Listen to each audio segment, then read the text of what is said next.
Hi friends, in the previous videos we have talked about the various major components fitted in the engine, that is cylinder block, cylinder head, crankshaft, camshaft and valve train. We have also talked about the valve timing. From now onwards we are going to talk about the various systems involved in the performance of the engine or in the operation of the engine. The systems includes the fuel system, lubricating system and cooling system. Okay. Now in this video I am going to talk about the fuel system. So the present generation automobiles, majority of the present generation automobiles and even the mining and construction equipment are fitted with the electronic fuel injection system. But this video I am going to talk about the conventional fuel injection system because for easy understanding of the basics of the fuel injection system. Which are all the components involved or fitted in the fuel injection system, what is their function and all. The next video I am going to explain about the electronic fuel injection system. What is mean by the fuel injection system in the engine? Let us look at this schematic diagram. Let us look at this schematic diagram. This diagram shows in brief about the various components involved in the fuel system. The function of the fuel injection system is to supply the right amount of fuel at right time with right pressure. I am repeating again. The right amount of fuel at right time with right pressure. What is mean by the right amount of fuel? The fuel quantity should be precisely in proportion to the amount of air drawn inside the cylinder. Right time. The fuel injection timing should be precisely in relation to the piston movement inside the cylinder. Then right pressure. The fuel should be sprayed with correct pressure so that fuel whatever is sprayed in the combustion chamber will be in fine spray form and should be in equally distributed form in the compressed air. That's why the system which supplies the right amount of fuel with the right pressure and right time is the fuel injection system. So which are all the main components in the fuel injection system is this is the fuel tank which stores the fuel. Then this is called fuel transfer pump or feed pump. Okay. And this is the fuel filter. And there will be one more water separator between the fuel tank and this feed pump.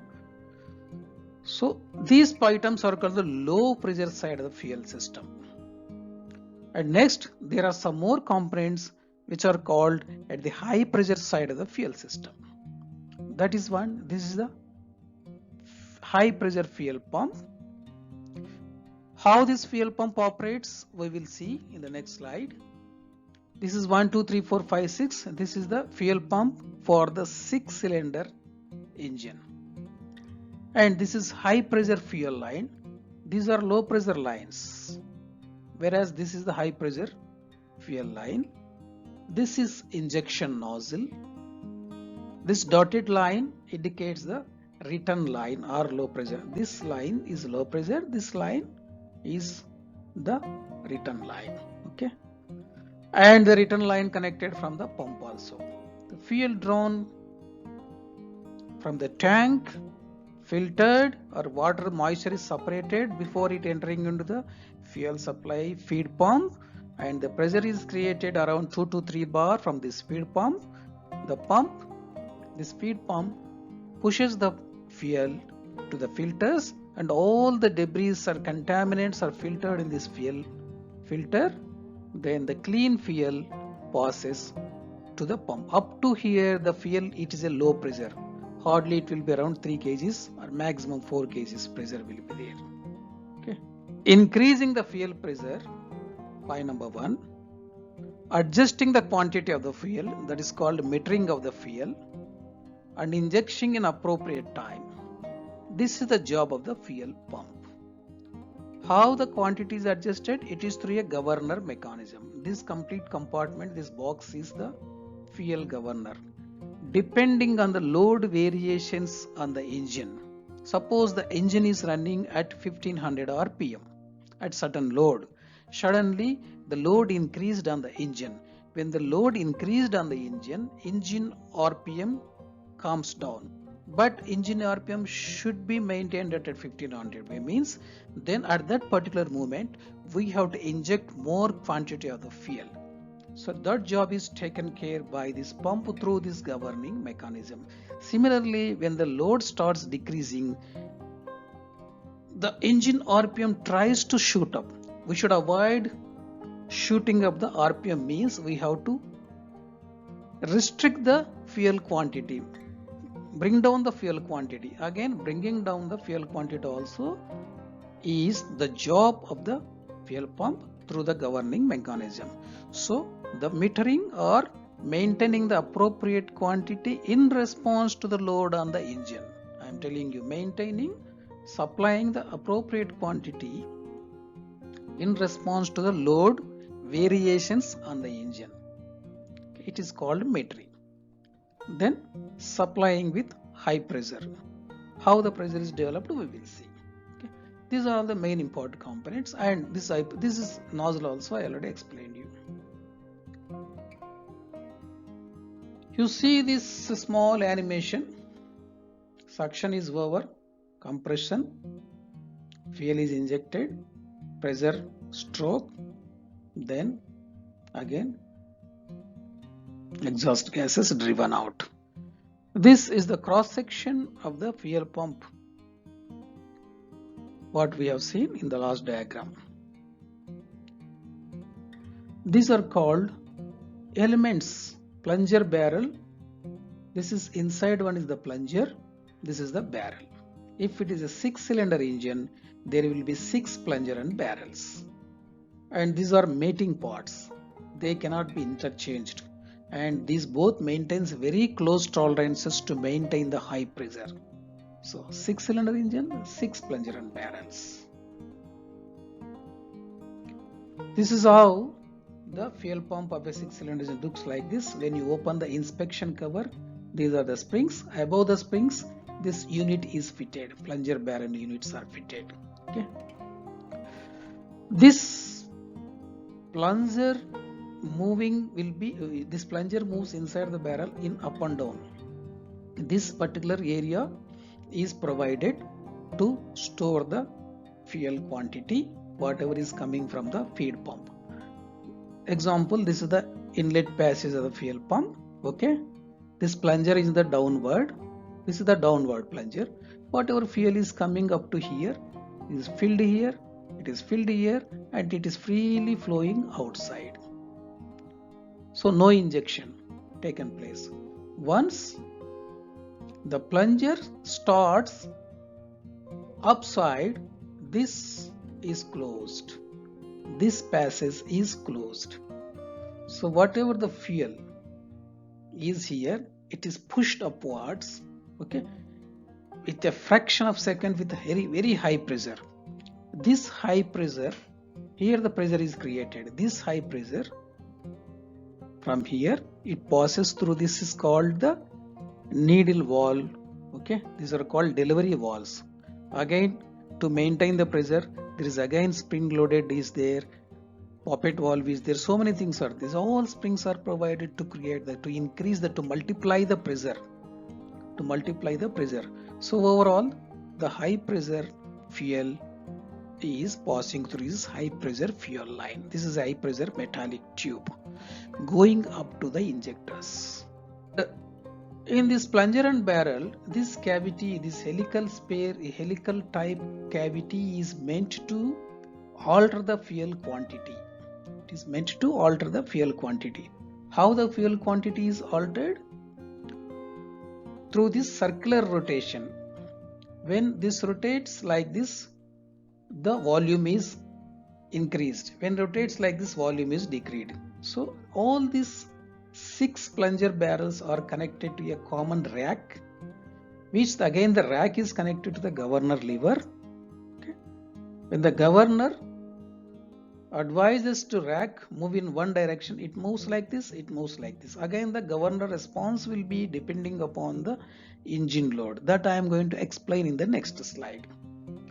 So here, whatever the fuel is available here with low pressure, high pressure is created here by pushing of this element and this delivery valves. This high pressure fuel is coming to the injector. Up to here, this fuel has come now. Now what happens then? Let us have a further look inside the fuel pump. These are delivery valves we have discussed. Actually, these are again springs to return. Once the stroke is there, the deliverable has to return, come back to its original position. This is actually roller. It is just like a cam follower roller in the valve opening system. This is the cam shaft. This particular area is called cam lobe. Okay. If it is a 6-cylinder, then there will be 6 cam lobes on the cam shaft. There will be one extra lobe, cam lobe, which is required, which is used to operate the fuel transfer pump. So if the roller is in this position, the plunger is pushed, fuel quantity is whatever is there, it will be pushed to the filters and to the pump. Again, due to the spring pressure, when the shaft comes to this portion, the plunger will come outside, creating a suction, sucking the fuel from the tank. And this now these cam lobes are to operate the delivery valves to create the injection pressure. Now this is the downside. There is no any pressure is created. If the cam starts rotating like this, if it comes here, it starts lifting like this. When the shaft comes to this portion, the roller starts lifting here. How it started lifting, again further lifting. Again from here it travels, further it travels means again further it tries to come down. Lifted, again it is slowly came down, fully came down, it is completely came down. Right. So this camshaft drive is connected to the crankshaft. The way the engine valve camshaft is connected to the crankshaft gear, same way it is connected to the crankshaft gear. And this camshaft also rotates half of the speed of the crankshaft. Fuel pump camshaft also rotates at half of the speed of the crankshaft. If the crankshaft rotates 2 revolutions to complete the 4 cycles of operation, the camshaft inside the fuel pump rotates 1 revolution. Okay. So this is how the construction of the high pressure fuel pump. This is the governor portion. How the governor works, let us see. Now, one more important thing, the pressure available in the line, high pressure line, varies depending upon the model of the engine. It will vary between 400 to 600 bar. This is the high pressure metal tubes. Let us discuss about the governor and nozzle here. Okay. A simple mechanical governor is installed in the conventional fuel injection pump. What is the job of the governor? By its name, its job is to govern the fuel quantity here. It governs the fuel quantity. What amount of fuel has to be delivered at what load, means without affecting the desired engine RPM, the appropriate amount of the fuel has to be delivered depending on the load variations on the engine. Load is increased, more fuel is required. Load is decreased, again fuel quantity has to be reduced. So this happens very fast. That is the job. The fuel quantity increasing or decreasing job is done by the governor. This is a very simple governor having 2 flyweights.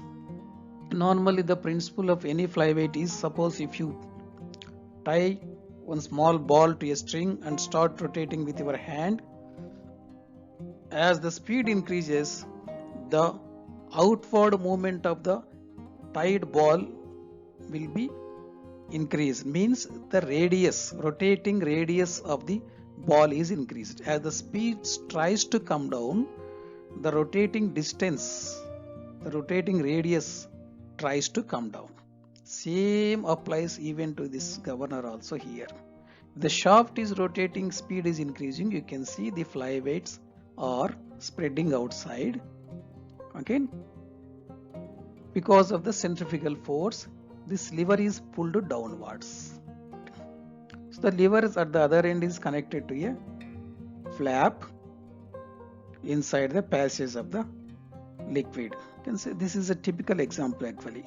So the speed is increased, okay, lever is lifting this lever, allowing the flap to close partially. Speed is increased, speed is decreased, and this flap is allowing more passage. Same way, when the load is increased in the engine, the RPM of the engine tries to come down, and at that time the governor sends the signal to the pump to supply more fuel so that the desired RPM is maintained. Same way, when the load tries to drop down, engine RPM tries to shoot up. At that time, the governor, because of the flyweight speed and all, the governor actuates the fuel passage to partially close down. So it tells the fuel pumps, cut down the fuel quantity. This is how simply the mechanical governor works in the fuel pump. Now coming to the nozzle, we have discussed in the previous this thing up to here. The fuel is available up to here. Now what happens here? This is a puppet valve or nozzle valve. Sorry, this is a nozzle valve. Okay. Again, there is a spindle. Above the spindle, there is again a pressure is available here. This is the leak-off line. Normally, whatever the fuel comes inside the injector, normally only 1/3 of the fuel is used for the injection purpose inside the combustion chamber. Balance 2/3 will be going through this leak-off line. Okay. The pump pressure is available here. Up to from here, what happens? The pressure, whatever is coming from the fuel pump around 400 to 500 bar, pushes this nozzle valve upwards against the tension of the pressure of the spring. So here the pressure starts little bit multiplied depending upon the design of the nozzle and the spring. That 400 bar pressure may become 600 bar or 700 bar. So when it is lifted here, this complete needle is lifted topwards, creating a space to come the fuel here, and whereas to the tip, this tip will be having radial holes in a particular angle, maybe 5, 6, 7, 8, depending on the model of the injector. Whatever the high pressure fuel has come to this needle place will be sprayed in the combustion chamber with in the mist form. This is what happening here. This is the camshaft inside the fuel pump, lifting this plunger barrel. This is a delivery valve. High pressure fuel is coming here, and when the stroke takes place, cam stroke here, the complete pressure is passed through this fluid and lifts the needle valve, and the fuel in atomization form is injected inside the cylinder. You can see in the closure, this fuel is coming like this, lifting the nozzle valve and spraying here. The pressure, injection pressure, depending upon again engine model, nozzle model, so many engineering factors. You see the photograph, if you see this one, this is the spray looks like this. The nozzle holes are clear, the spray looks like this uniform in the mist form. The problem starts only when the contaminated fuel comes or improper burning takes place inside the combustion chamber. The nozzles get blocked actually. So because of that one, spray will not be proper. That will speak in the maintenance subject. Now the most important one, injection timing. We talked about the fuel injection. We talked about the pressure has come. Now what is meant by timing actually? Normally, theoretically, what we think, the fuel injection takes place once the piston reaches to top dead center in the compression stroke. but practically it is not like that. The injection starts little bit early, I mean before the piston reaches to the top dead center, but approximately the injection starts 15 degrees. Here it is shown, this is the fuel injection start, FIS. It is written in 5, it's not 5 degrees, it will be approximately 15 degrees before TDC, 15 degrees before end of the compression stroke itself, the injection starts. But injection continues till 20 degrees even after the TDC, right? So starting around 15 degrees before TDC and injection closing around 15 to 20 degrees after the TDC. Total injection duration will be around 40 to 45 degrees of the revolution, degrees of the crankshaft revolution. Why this 45 degrees is required? I am going to tell you. For example, a diesel engine running at 2000 revolutions per minute means 4000 strokes. It takes approximately 15 milliseconds for each stroke. You can imagine the shortest, how short is the time. For the complete stroke, if the engine is running at 2000 RPM, it takes only 15 milliseconds, okay, for the complete stroke. So here the time taken to lift this nozzle valve, again forming as a spray and distributing the spray in the oxygen, mixing with the oxygen, takes some time. This is called injection lag.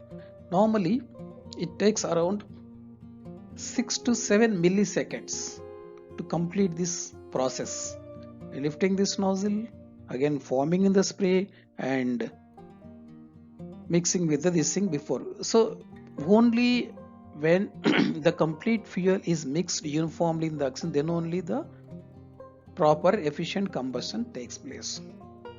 To give that time, that much particular time, the injection starts around 15 degrees to 16 degrees or 18 degrees before the TDC. So that is why the injection timing is required around 40-45 degrees. Okay, this is what about the injection timing. For efficient combustion in a diesel engine, effective air to fuel ratio should be around 14.6:1. Means for every 14.6 grams of the air, 1 gram of fuel is required. This is called actually optimum air fuel ratio. If the ratio is less, it is called the rich mixture, means more fuel and less air. So with rich mixture, there are many problems, engine knocking problems, soot formation problems, so many problems will take place. And if the ratio is higher than 14.6:1, it is called the lean mixture. Lean mixture to some extent it is healthy, good for the engine, but beyond certain things, again it gives some problem, poor compression, poor power, lot of power loss and so many issues. The effective and efficient air fuel ratio will be 14.6:1. Friends, if you have any questions, you can send your questions to my email ID. I will try to reply. I'm also giving around 4 pages notes along with this video. Hope this will be useful to you.